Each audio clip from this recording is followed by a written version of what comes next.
Kemudian orang yang cerdas spiritual itu biasanya mampu mengontrol diri dan mengontrol emosinya. Karena saya bilang tadi ya, spiritual intelijen atau kecerdasan spiritual itu mengatasi semuanya. Jadi tidak mungkin orang cerdas spiritual tidak cerdas secara intelektual, tidak cerdas secara emosional. Pasti sudah ada di level tertentu dalam hal intelektual maupun emosional. Jadi dia pasti mampu mengontrol diri dan emosi.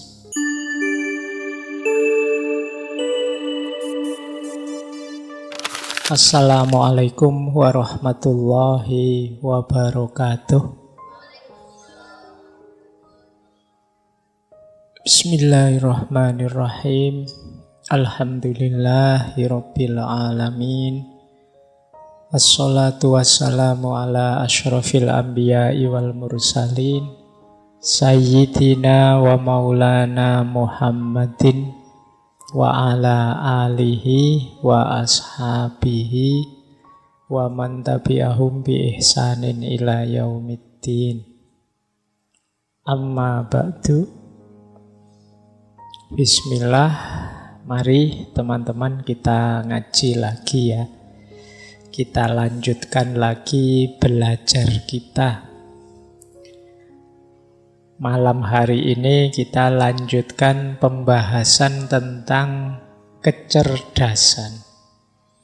Jadi di antara bukti sayangnya Allah pada kita manusia, itu kita diberi aneka rupa bentuk intelijensi atau kecerdasan.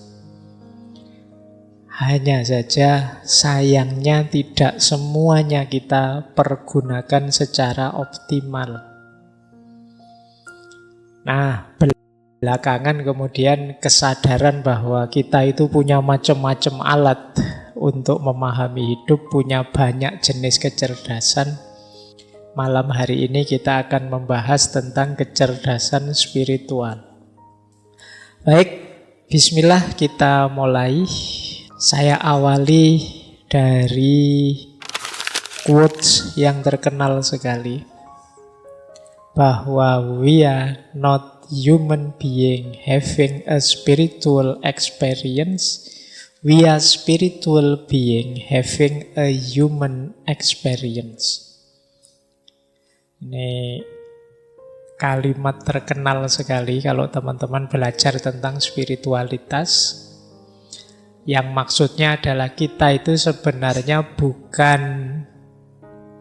makhluk yang manusiawi yang kemudian punya pengalaman spiritual, tapi hakikatnya kita itu makhluk spiritual yang punya pengalaman kemanusiaan.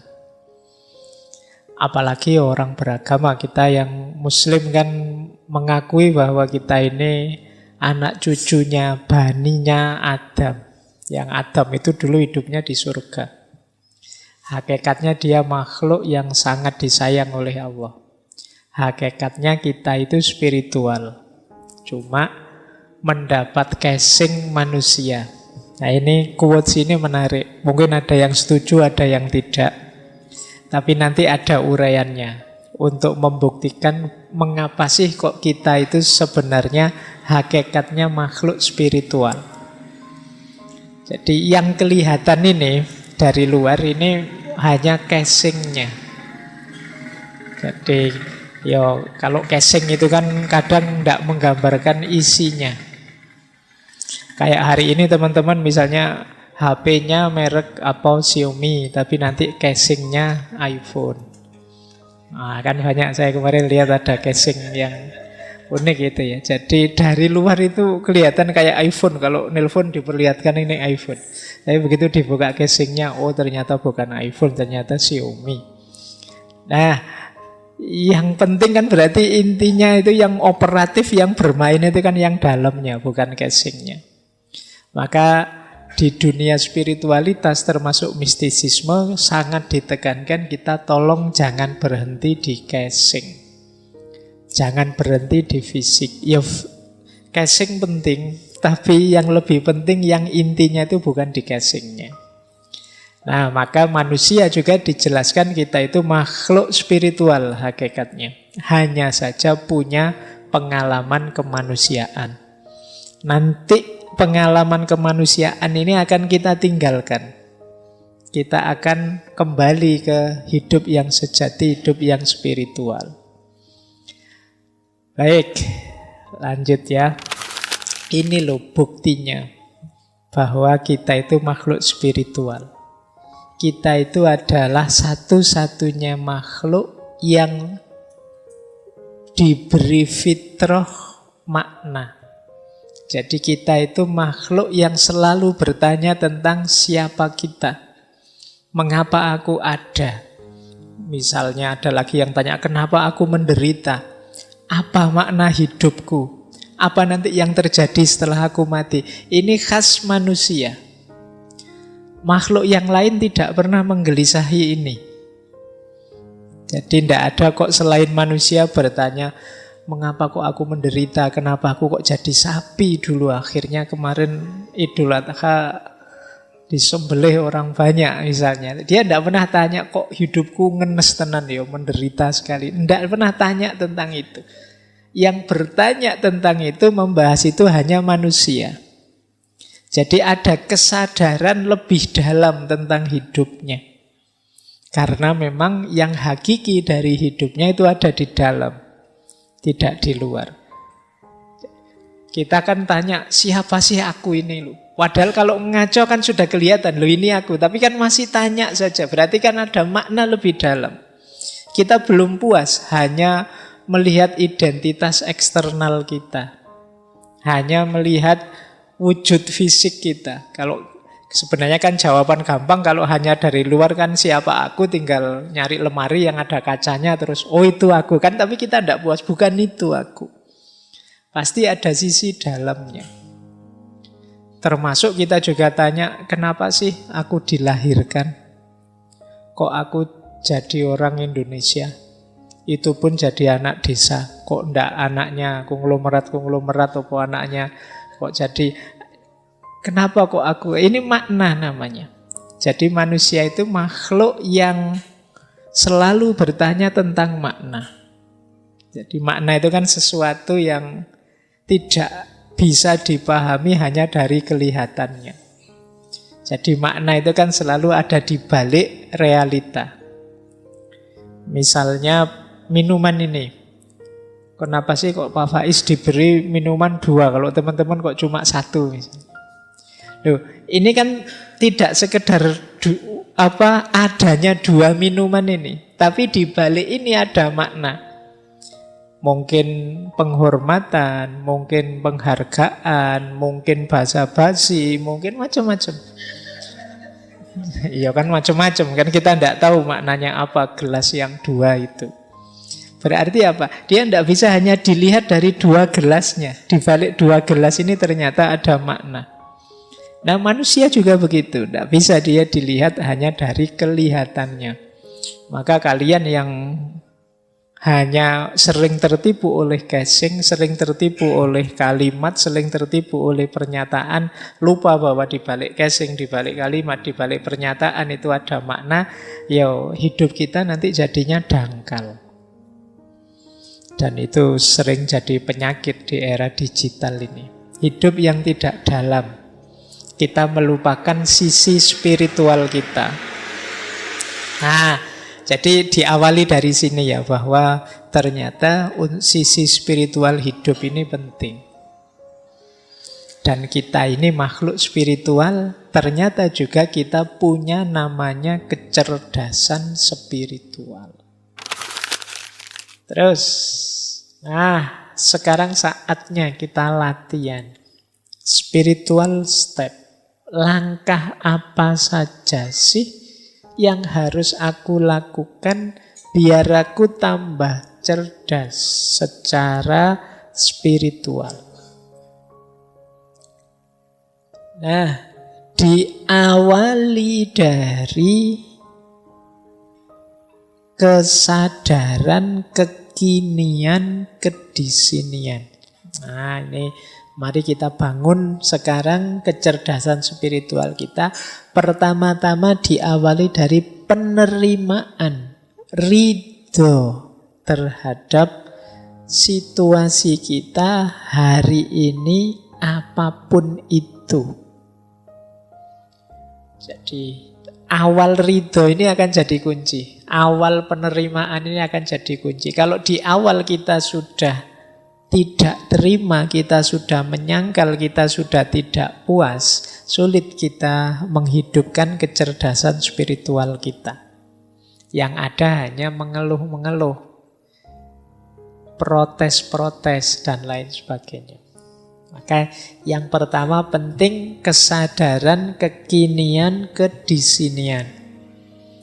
Jadi cuma untuk menerima itu kan kita harus tahu yang kita terima itu apa.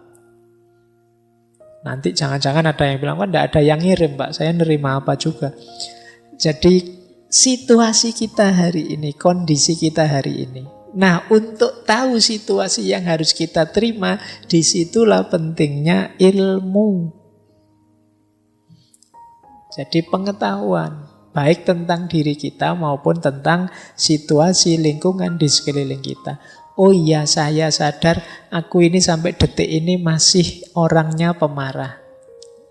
Saya terima dulu. Jadi banyak orang yang pemarah tapi tidak ngaku kalau dia pemarah. Maka kesadaran untuk kekinian, kedisinian itu penerimaan diri yang itu diawali dari ilmu, pengetahuan kita tentang diri kita sendiri. Aku ini tipe yang orang gimana sih? Nah, diterima dulu, jangan diingkari, jangan denial. Kalau sudah, baru niat, azam yang kuat, niat. Saya masih pemarah, saya tahu, tapi aku akan berusaha untuk lebih baik. Nah, ini niat untuk jadi lebih baik.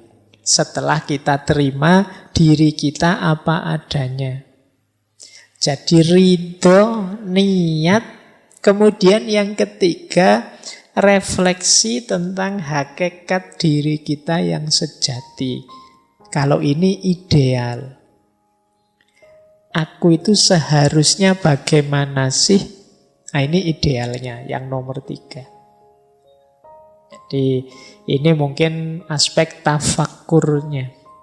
Yuk kita pikir, aku itu harusnya gimana?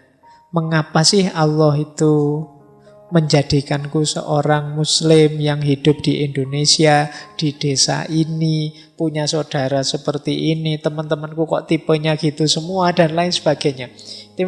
Jadi kita memahami kalau begitu aku harus apa? Aku harus bagaimana? Diriku harus dibentuk seperti apa? Nah, ini refleksi tentang hakikat diri kita. Kemudian saatnya berjuang, niat yang kuat, kemudian kita tahu target tujuan kita yang ideal tadi, kemungkinan kita akan bertemu banyak halangan dan rintangan. Di situ saatnya kita menaklukkannya. Jadi kita mungkin ketemu kemalasan kita sendiri, kita ketemu teman yang tidak mendukung kita, macam-macam. Nah, itu halangannya. Saatnya kita menaklukkannya. Tapi lagi-lagi kita juga harus ngerti ilmunya. Jadi nanti di setiap tahap itu kuncinya ada di ilmu. Kita harus tahu halangannya apa. Oh, ternyata halangannya itu nafsuku sendiri. Oh, ternyata halangannya itu lingkungan sekelilingku. Oh, ternyata halangannya itu. Nah, ini yang harus dibersihkan. Kalau dalam tasawuf, ini fase ketika kita bersih-bersih diri, namanya takholli. Setelah itu, kita belajar kemungkinan-kemungkinan yang bisa kita tempuh untuk meningkatkan diri. Saya itu bisa lebih baik kalau pakai jalan ini. Pakai jalan ini juga bisa, pakai jalan itu juga bisa, Pak. Ada banyak kemungkinan. Nah, tapi dari banyak jalan nanti kita pilih satu kan tentunya. Yo ada banyak jalan kan tidak mungkin kita pilih semua. Nanti pening sendiri. Kalau sudah kita pilih satu, ya kita jalan di satu itu. Meskipun kita sadar orang lain mungkin ngambil jalan yang berbeda, monggo saja. Dan kita komitmen di jalan yang satu itu. Fokus di jalan yang kita ambil untuk memperbaiki diri tadi. Banyak kita hari ini sudah menetapkan mengambil satu jalan, tapi tidak fokus di jalan yang diambil, malah fokus di jalannya orang lain untuk mencari keburukannya jalannya orang lain. Hari ini kan banyak begitu. Saya sudah ambil rute ini deh, tapi kita tidak jalan-jalan. Yang kita lakukan hanya ngeritiki orang lain yang ngambil jalan yang berbeda. Wah, jalanmu salah, jalanmu sesat ke sana, yang benar ke sini, yang paling bagus ini. Jadi kita ribut menyalahkan jalannya orang lain, tapi kita sendiri tidak jalan-jalan di rute yang sudah kita ambil. Nah, ini juga blunder. Jadi kita tahu yang baik yang mana, tapi tidak kita jalankan. Nah, ini bagi saya blunder. Apalagi kemudian kerjaan kita hanya mengkritik kiri kanan orang yang berbeda dengan kita. Jadi makanya yang terakhir itu komitmen di satu jalan, meski tetap sadar ada banyak jalan yang lain. Nah, ini rute-rute untuk menghidupkan kecerdasan spiritual. Diawali dari kesadaran dan penerimaan, dilanjutkan dengan niat, kemudian merenungi hakikat, selanjutnya menyingkirkan halangan, mempertimbangkan macam-macam jalan, dan pada akhirnya berjalan. Ngambil satu rute yang kita tempuh untuk meningkatkan kapasitas spiritual kita. Kalau kita sukses, kita akan dapat 5 hal itu. Entah satu di antaranya, entah 2 di antaranya. Alhamdulillah kalau bisa 5 di antaranya. Kalau 5 ya berarti bukan di antaranya ya, 5-5-nya. Nah, namanya spiritual gift. Kalau ini mengikuti Dana Zohar tadi. Spiritual gift itu ada 5. Yang pertama, the gift of discernment. Jadi kemampuan atau anugerah mampu mencerna. Jadi anugerah mampu mencerna itu kemampuan kita untuk memahami. Itu anugerah. Kalau yang tadi diberi langsung pengetahuan oleh Allah, saya sebut laduni tadi, itu namanya the gift of knowledge, pengetahuan, anugerah yang kedua. Sebenarnya kita mampu memahami sesuatu itu sudah anugerah. Tidak usah menunggu jadi orang laduni yang tiba-tiba ngerti apa. Tidak, kamu bisa memahami sesuatu itu sudah anugerah. Banyak orang yang mati-matian ingin memahami, tidak bisa paham-paham. Itu anugerah. Loh, ngaji malam hari ini, itu ada yang pahamnya 10%, ada yang paham 20%, ada yang tidak paham belas ini ngomong apa sejak tadi. Loh, kemampuan memahami itu anugerah sudah. Jangan menunggu, Pak saya belum dapat ilmu laduni, berarti Allah tidak sayang saya level. Tidak, kamu bisa memahami saja, itu sudah anugerah spiritual yang luar biasa. Nah, ada level 2-nya anugerah apa? The gift of knowledge. Kalau ini pengetahuan, kalau itu ya mirip intuitif laduniyah tadi kalau ini ya. Memang kadang-kadang kita kejar tidak dapat-dapat, tiba-tiba oleh Allah dianugerahi pengetahuan. Ini namanya the gift of knowledge. Kita baca-baca buku tidak dapat ide, lagi nongkrong di angkringan malah wah ada ide baru nih. Itu namanya the gift of knowledge. Jadi bagian dari sayangnya Allah pada kita, spiritual gift. Yang ketiga, the gift of wisdom. Kalau ini lebih dalam daripada sekedar knowledge. Wisdom itu kemampuan kita menemukan hubungan antara pengetahuan dengan kehidupan nyata. Itu namanya wisdom. Jadi kalau tadi kan sekedar pengetahuan, kalau wisdom itu kita tahu pengetahuan ini pasnya digunakan, manfaatnya digunakan itu di mana, kapan, dalam situasi apa. Ini namanya wisdom. Jadi, makanya filsafat itu cinta kebijaksanaan. Love wisdom. Berarti dia tidak sekedar berhenti di kebenaran, tapi dia juga membahas bagaimana kebenaran ini pasnya digunakan. Kapan, dalam situasi apa, untuk apa. Nah, ada yang lebih dalam daripada wisdom, yaitu the gift of prophecy. Kalau ini bahasa literalnya nubuat. Kalau dalam Islam nubuah.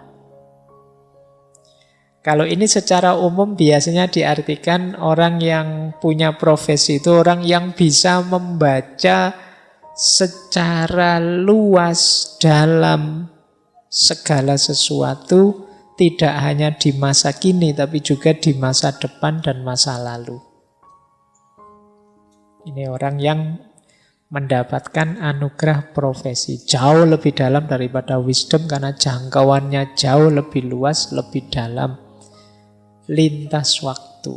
Ini namanya profesi nubuah. Kalau dalam Islam jenisnya kenabian. Ada lagi yang lebih dari itu, namanya the mind of God. Kalau diterjemahkan letterlek itu seperti pikiran Tuhan. Ini orang hidup yang kalau bahasanya tasawuf itu kalau berjalan ya Tuhan jadi kakinya, kalau melakukan sesuatu Tuhan jadi tangannya, kalau melihat Tuhan jadi matanya. The mind of God. Orang yang keinginannya sudah selaras persis dengan keinginannya Tuhan. Ini lebih tinggi. Ini spiritual gift. Anugerah spiritual yang mungkin diperoleh orang yang cerdas secara spiritual. Dari level paling biasa namanya kemampuan memahami, sampai pengetahuan, sampai wisdom lebih tinggi, bisa sampai profesi, bisa sampai mind of God. Sufi-sufi tertentu itu kadang orang menyebutnya sampai di level mind of God. Baik, ya ini gambaran saja. Setelah tadi berusaha macam-macam, sekarang ada buahnya. Yuk, kita lanjutkan. Nah, kalau tadi buah dari sisi kapasitas spiritual, kalau ini buah dari sisi hidup konkret kita. Orang yang cerdas spiritual itu orang yang hidupnya pertama semangat dan seimbang. Jadi bukan orang yang loyo, males-malesan, rebahan tidak jelas, tapi semangat, penuh semangat. Dan seimbang. Seimbang itu ya tidak terlalu kayak tadi loh. Tidak terlalu berat di spiritualnya saja, melupakan emosional, melupakan intelektual. Tapi ya imbang, ya dunia ya akhirat, ya lahir ya batin. Tidak kok batinnya canggih luar biasa tapi lahiriahnya sakit-sakitan. Tidak, seimbang.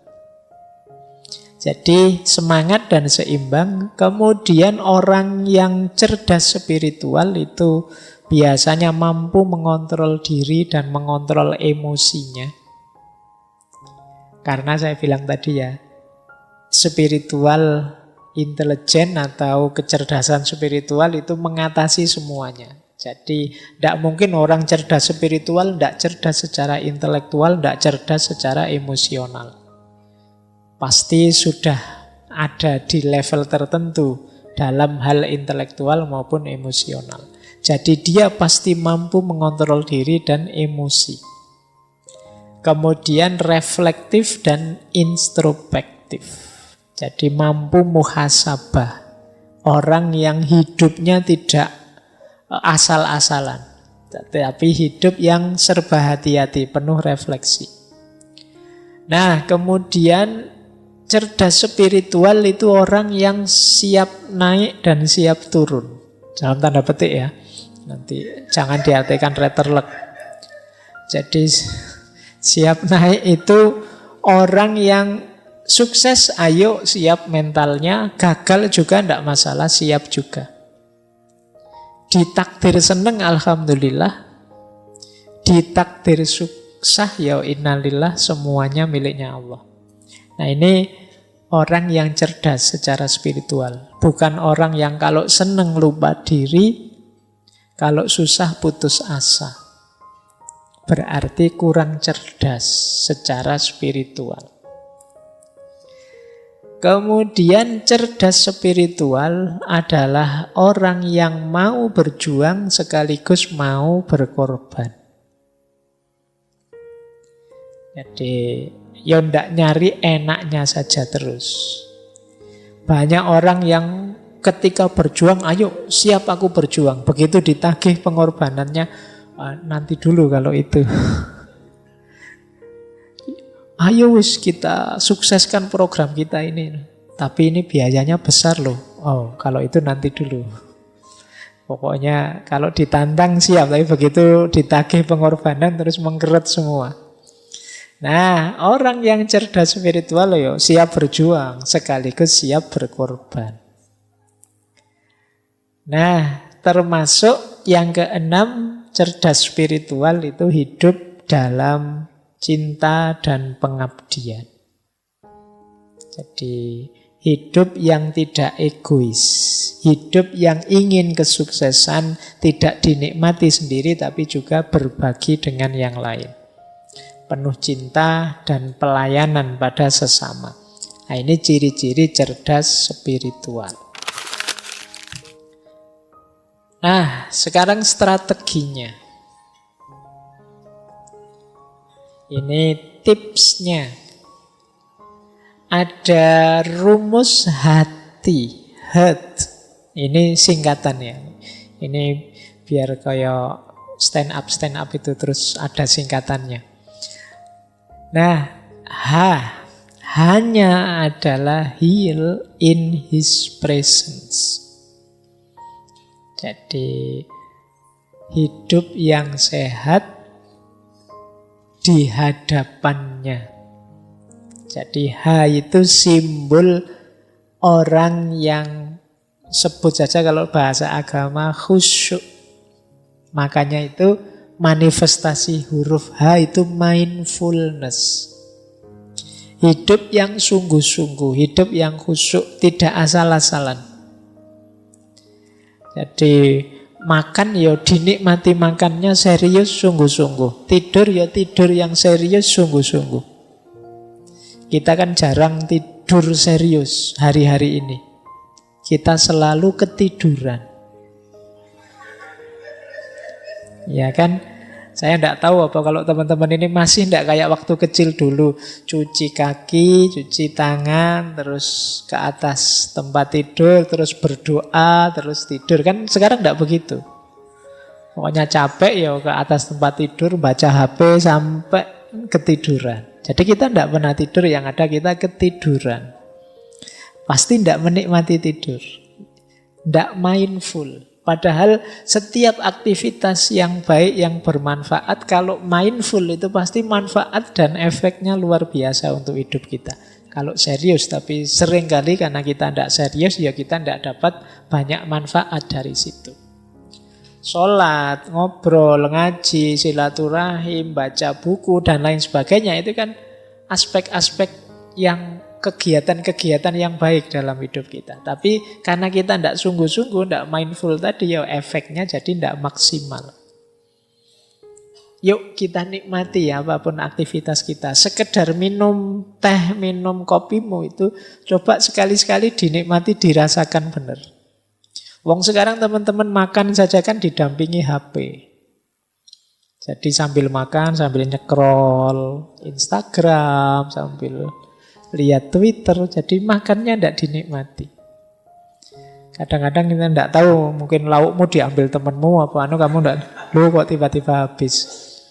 Nah, yuk heart yang pertama, heal in his presence. Yuk hidup yang serius, yang sungguh-sungguh, dinikmati setiap hembusan nafas, setiap detik yang engkau alami.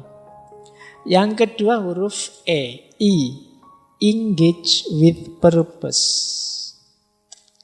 Kalau ini yo hidup dengan penuh tujuan, jangan asal-asalan. Saya Pak ingin target ini, jangka pendeknya ini, jangka menengahnya ini, jangka panjangnya ini. Ini untuk pendidikan, kalau ini untuk agama, kalau ini untuk hidup bersama sosial, boleh. Catat saja biar tidak lupa target-target, tujuan-tujuan. Akan membuat hidup lebih bersemangat. Jadi engage with purpose, hidup yang terlibat dengan tujuan. Kemudian ada huruf A, I. Achieve with gratitude. Yuk berjuang sungguh-sungguh tapi dengan penuh rasa syukur. Jadi tidak dengan kecewa, tidak dengan dendam, tidak dengan kebencian, tapi dengan penuh rasa syukur. Itu akan membuat hidup menyenangkan, membahagiakan. Kemudian huruf R. Rise with patience and humility. Meningkatlah dengan sabar dan kerendah hatian. Kalau ini butuh penataan emosi, emotional regulation. Yuk kita meningkat, tapi yuk jangan kesusu, ada tahapan-tahapannya yang sabar. Kemudian thrive with compassion. Kalau ini kasih sayang dan pelayanan. Jadi mari mengupgrade, meningkatkan hidup kita dengan kasih sayang. Nah, jadi ini rumus dari hati, namanya heart. Mindfulness, kemudian purpose, gratitude, emotional regulation, compassion, and service. Ini akan jadi kunci jadi kita orang yang cerdas secara spiritual. Baik, ringkasnya. Ini kok tiba-tiba ringkasnya. Manusia cerdas spiritual itu profilnya seperti itu yang saya tulis. Dia mengenali dirinya dan dari sekitarnya. Kemudian menjalani hidup dengan tulus dan rendah hati. Dia sadar batas pengetahuannya. Percaya pada kebijaksanaan hidup. Percaya pada kebijaksanaan hidup itu kalau dapat sedih, dia tahu ya memang saatnya sedih, sunatullahnya begitu. Apapun yang terjadi pasti itu versi terbaik seperti yang dirancang oleh Tuhan. Kemudian tidak tertarik menjadi apa yang orang lain inginkan. Jadi kalau dia ingin sesuatu ya dia sampaikan. Tidak mudah terpengaruh, tidak mudah terdistraksi. Kemudian bijaksana. Kemudian dermawan, memberi tanpa mengharap balasan. Kemudian orangnya tenang. Tidak mudah panik, tidak mudah heboh.